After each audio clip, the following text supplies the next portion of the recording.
Hello guys, welcome back to the Fantasy Football Series. As said last time, I wanted to play wildcard. My wildcard is getting played in 2 weeks. I've had a terrible time. I'm currently 6 millionth in the world.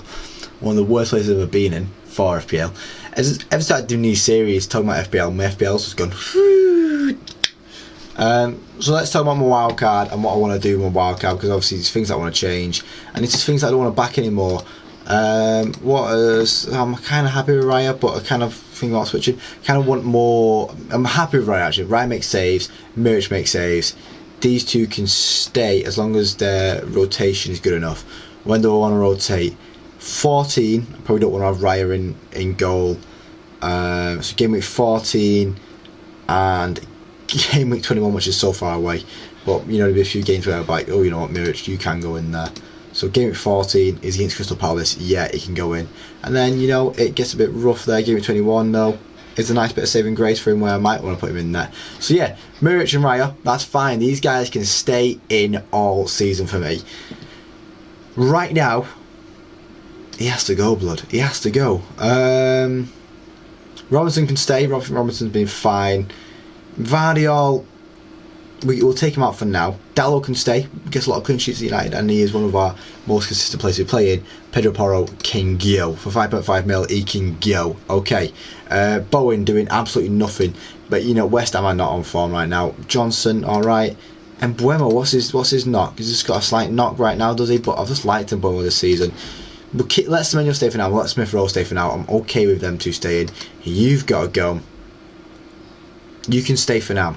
So there's not a lot of changes that I desperately want to make, but I might convince myself into another few hours and, you know, switch things around, because I kind of want to bring this guy in, and that means a lot of sacrificing everywhere else if I want to bring this guy in, because this guy just seems unstoppable so far this year. You know, and you have a tough run coming up, but he always scores in that fixture. He likes to goal in that fixture as well, and he likes to goal in that fixture. They're all fixtures that he likes a goal in, and all fixtures I can't not have Mo Salah in my team for.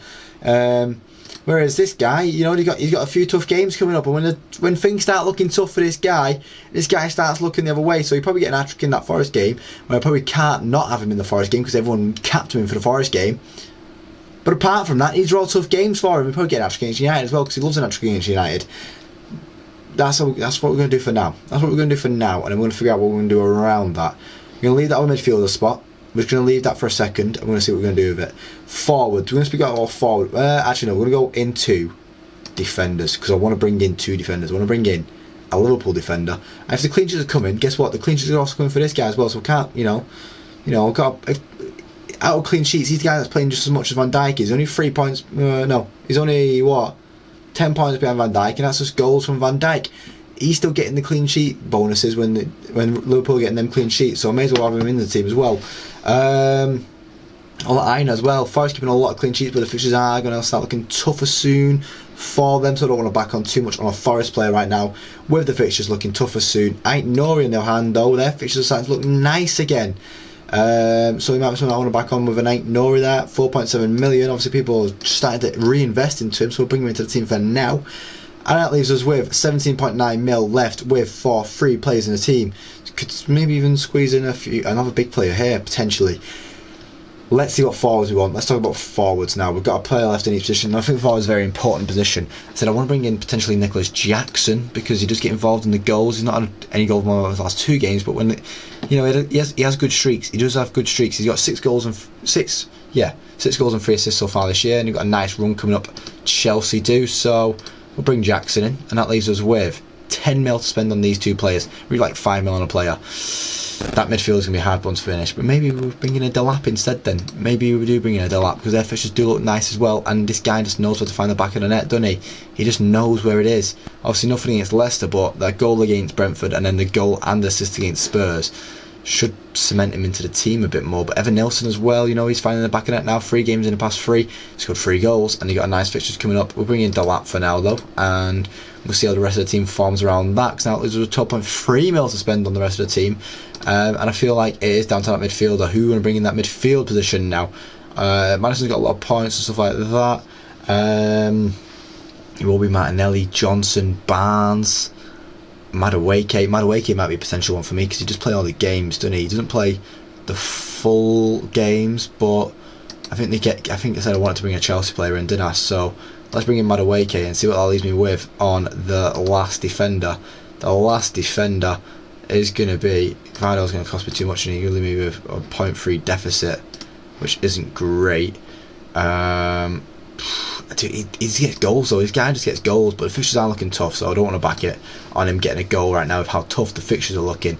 So let's move that down to a 5.5 mil midfield defender, sorry. Who's going to be keeping clean sheets? Lewis Hall's been on some good games recently. Rico Lewis, another little investment you can put in there. Alex Moreno, did he not start the first few games of the season? No, he didn't start the first 3 games of the season, and he's found his way into the team. And he just get up the pitch and get an assist for himself every now and then. But I said with Aina, the fixtures are looking tough. Do I want to back on tough fixtures right now? I don't know if I want to back on tough fixtures right now, but I kind of want to avoid the tough fixtures right now. It's hard to know who I want to invest into, really, at the moment. Like, where are the clean sheets coming in from? Who's keeping clean sheets? Where are the clean sheets coming over the next few game weeks? If we look at a Brighton player, I think Brighton, set up pretty well. We've got Bournemouth, Southampton. They got a nice run, Brighton. Potentially Brighton, but how many clean sheets did he actually keep, Brighton? How many have we got so far this year? 1, 2, 3 clean sheets so far this year. It's not a lot, is it? It's not a lot whatsoever. They might have to be backing an Aina and hoping for the clean sheets to come through. That's what we might have to do. I kind of do want to just bring in Vardy again, but what am I doing? That's what I want to do. If we go on to Arsenal defenders, I kind of wanted to bring in this guy. Then I'm 0.2 mil. 0.2 mil too much. Where could we shave down 0.2 mil? Yeah, there would be nice. Let's look at midfielders for either Semenyo or Smith Rowe to replace. So we have to look at them at 5.4 mil and below. Morgan Rogers, could we come back into the team? Crystal Palace coming up, Brentford coming up, Southampton coming up. One of these guys might have to go out the team. Semenyo obviously with a knock right now, with Brighton and Wolves and then Spurs. It's not a bad run for him either. Smith Rowe's run, what's Smith Rowe's looking like? Smith Rowe's run is looking a bit harder. So it might be Smith Rowe that we take out, but Smith Rowe is yeah, we'll take out Smith Rowe. Take out Smith Rowe and bring Rogers back into the lineup. Morgan Rogers comes back, and we can have Gabriel on the team. That, we make them transfers. This obviously isn't my final, because obviously we don't know what's going to happen with these 2 injuries. I might have to change what happens with them. It's not my final outgoing of what's going to happen, but it's a team that I'm not too against going into the rest of the season with. Whoa. My wild card. Yes, we are playing the chip. We are actually playing the chip. We've confirmed it. Confirmed transfers and play the wild card. We have until next Saturday at 11 to mess around with the team as much as we want to. But going into the next game week, here's how we will line up. Obviously, with the injuries that are happening right now, we'll bring in you for you right now. Robinson against Wolves as well. I kind of like all that defence, really. Gabriel against Forest is probably the one that I want to back the least, but I think we might get a goal against him. Canang against Southampton's fine. Dallow against Ipswich is kind of fine. So just putting Robinson there, because Wolves have been scoring goals, and leaving me with my captain being this guy.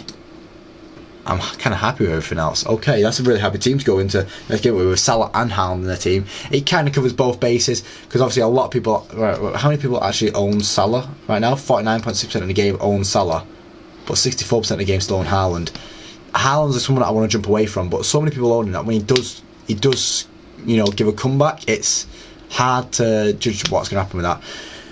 We might take Haaland out of the team. It would be a big risk, but we might do. Hopefully Haaland gets an injury. It's really bad to say that, but yeah, I've just said it. I do thank you for watching the video, guys. If you like the video, please leave a like. Let me know what you're going to do with your transfers over the international break. I do thank you for watching. Hopefully I do catch you next time. If you like the video, please leave a like. I said, want to see more? Subscribe, because I'm on the channel every single day. Thank you for watching, guys, and hopefully I do see you on the next video. Cheers.